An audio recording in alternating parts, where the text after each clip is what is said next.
സ്ത്രീ വിഷയം വാർത്തകളിൽ ഇടം പിടിക്കാത്ത ഏതെങ്കിലും ഒരു ദിവസം എടുത്ത് കാണിക്കാം. ആ ഒരു സ്ത്രീ അനുഭവിക്കുന്ന ഒരു മാനസികാവസ്ഥ എന്ന് ആലോചിച്ചു. ഇതിനകത്തെല്ലാം അടിസ്ഥാനമായിട്ട് നിൽക്കുന്നത് അധികാരവും രാഷ്ട്രീയവും തന്നെയാണ്. കേരളത്തിലെ രാഷ്ട്രീയം എന്ന് പറഞ്ഞാൽ ഇപ്പം എതിരാളിയെ ഒതുക്കണമെന്നുണ്ടെങ്കിൽ സെക്സ് ഉപയോഗിക്കുക. അധികാരത്തിന് വേണ്ടി എത്ര വൃത്തികെട്ട കളികളും കളിക്കാൻ തയ്യാറായിരിക്കുകയാണ് കേരള രാഷ്ട്രീയത്തിലെ നേതാക്കന്മാരെല്ലാവരും. അവരും വിശ്വസിച്ചു കഴിഞ്ഞു ഇതാണ് രാഷ്ട്രീയം. ഇപ്പോ കുറച്ചു നാൾ വരെയും കോൺഗ്രസ് നേതാവിലെ രാഹുൽ മാങ്കൂട്ടത്തിനെതിരെയായിരുന്നു സ്ത്രീ വിഷയം ഉണ്ടായിരുന്നത്. അന്ന് CPM വളരെയധികം കൊട്ടിഘോഷിച്ചു. CPM മാത്രമല്ല, BJP, DYFI, SFI എല്ലാവരും തന്നെ വളരെയധികം കൊട്ടിഘോഷിച്ചിരുന്നു. പക്ഷേ ഇന്നിപ്പോ DYFI നേതാവിനെതിരെ മറ്റൊരു സ്ത്രീ വിഷയം വന്നിരിക്കുകയാണ്. പക്ഷെ സ്വന്തം ഭാര്യയെ മറ്റൊരു നേതാവിനെ കാഴ്ചവെക്കാൻ ശ്രമിക്കുന്ന ഒരു നേതാവിന്റെ വിഷയമാണ് ഇപ്പൊ വന്നിരിക്കുന്നത്.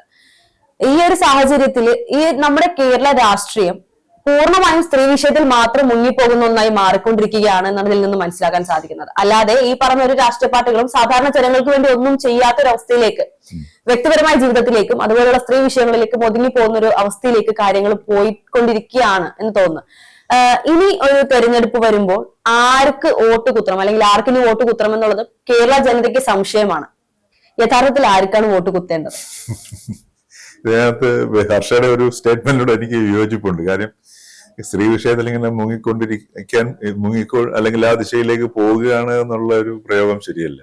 കാര്യം അതിനകത്ത് മുങ്ങി താഴ്ന്നിരിക്കുകയാണ്, അല്ലെ? നമ്മൾ കഴിഞ്ഞ ഏതാനും വർഷങ്ങളായിട്ട് ഈ സ്ത്രീ വിഷയം വാർത്തകളിൽ ഇടം പിടിക്കാത്ത ഏതെങ്കിലും ഒരു ദിവസം എടുത്ത് കാണിക്കാൻ പറ്റും? ഇല്ല, ഒരിക്കലും ഇല്ല. ഇപ്പൊ അത് മാത്രമാണ് വാർത്തകൾ.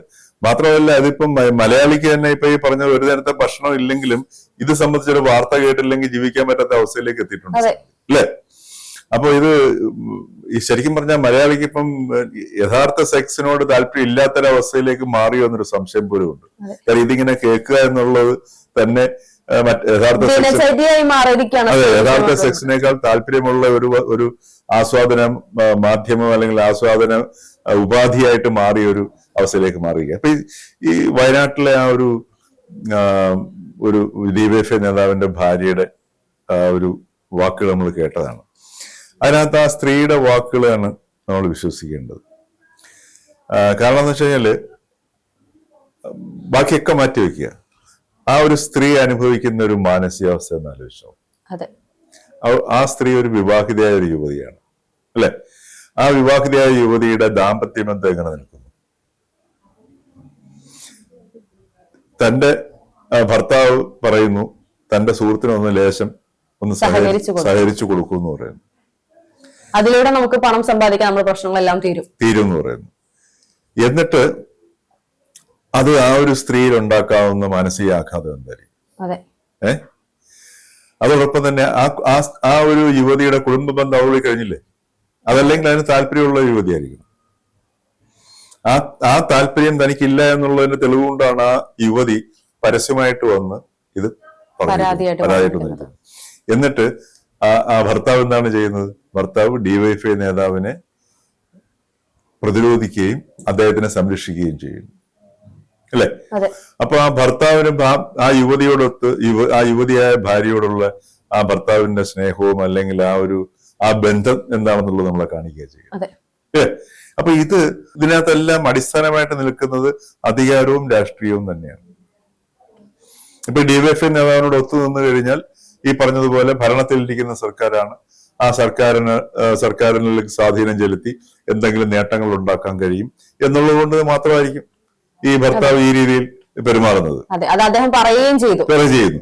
അപ്പൊ ഒന്ന് ആലോചിച്ച് നോക്കുക, ഈ അധികാരവും രാഷ്ട്രീയവും സെക്സും കൂടി ഇങ്ങനെ കേരളത്തില് ഇങ്ങനെ കൂടിക്കലർന്ന് നടക്കുന്നത്. ഇത് വേർതിരിക്കാൻ പറ്റാത്തൊരവസ്ഥയിലേക്ക് കേരളം മാറി എന്നുള്ളത്.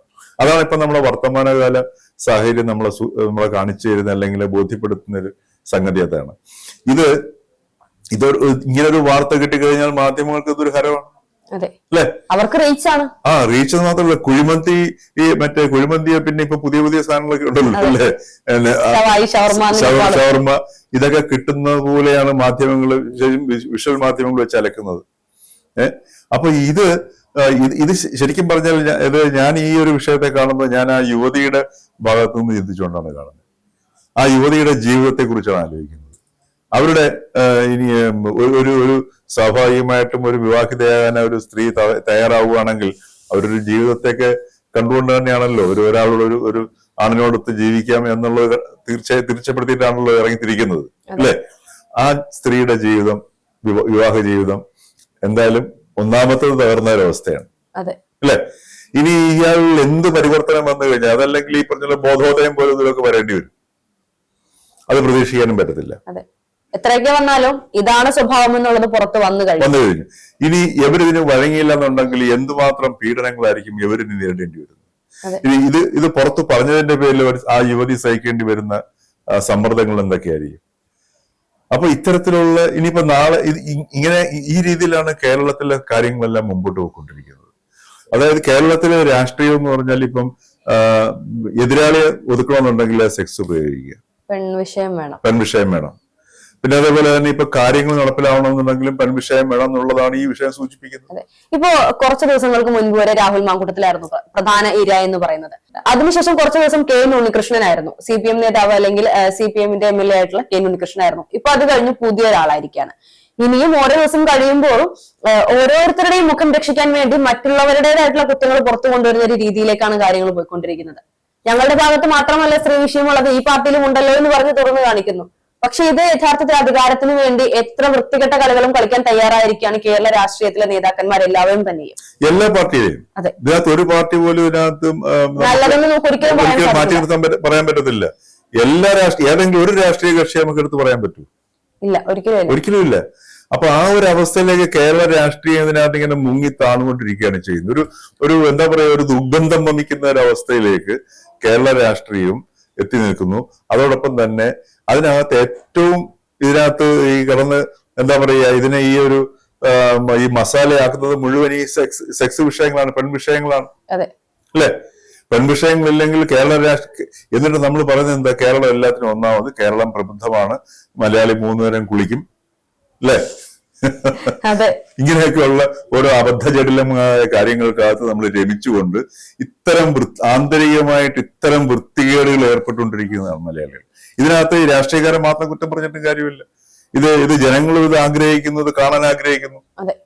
ജനങ്ങൾക്ക് ഇത് കണ്ടാൽ മതി. സ്വന്തം അതായത് സാധാരണ ജനങ്ങൾക്ക് ആവശ്യമുള്ള ബേസിക് ആയിട്ടുള്ള നീഡ്സിനെ മറന്നുകൊണ്ട് ഇത്തരത്തിലുള്ള സ്ത്രീ വിഷയങ്ങളുമായി ബന്ധപ്പെട്ട അല്ലെങ്കിൽ സെക്സുമായി ബന്ധപ്പെട്ടുള്ള വാർത്തകൾ കാണാനാണ് ഇപ്പോൾ സാധാരണ ജനങ്ങളും. കാരണം അവരും വിശ്വസിച്ചു കഴിഞ്ഞു ഇതാണ് രാഷ്ട്രീയം, ഇതാണ് ജനങ്ങൾക്ക് ആവശ്യമുള്ള പ്രധാനപ്പെട്ട ബേസിക് വിഷയം എന്നുള്ളത് അവരും അംഗീകരിച്ചു തുടങ്ങിയിരിക്കുന്നു എന്നുള്ളതാണ്. മാത്രമല്ല ഇവിടെ ഇപ്പൊ ഒരു പെൺവിഷയം ഒരാളുടെ പേരിൽ ആരോപിക്കപ്പെട്ടു കഴിഞ്ഞാൽ കുറച്ച് നാളത്തേക്ക് ഒരു ചാനലുകൾ കുറച്ച് റേറ്റിംഗ് കൂട്ടും എന്നുള്ളതല്ലാതെ അത് കഴിയുമ്പോഴത്തേക്ക് പ്രശ്നമില്ല എന്നുള്ളത് കേരളം തെളിയിച്ചിട്ടുണ്ട്. പക്ഷെ അപ്പോഴേക്കും അടുത്തൊരു വിഷയവുമായി അടുത്ത ഏതെങ്കിലും നേതാക്കന്മാരെ രംഗത്ത് വരും. അപ്പോഴത്തേക്ക് വീണ്ടും ഈ പറഞ്ഞ പോലെ കുറച്ച് സംഗതി കൊഴുക്കും, ചാനലുകൾക്ക് ചർച്ചയ്ക്കുള്ള ഒരു വിഭവമാകും. അതായത് വിഷന്നിരിക്കുന്ന പട്ടിയുടെ മുൻപിലേക്ക് ഇറച്ചിട്ട് കൊടുക്കുന്നത് പോലെ.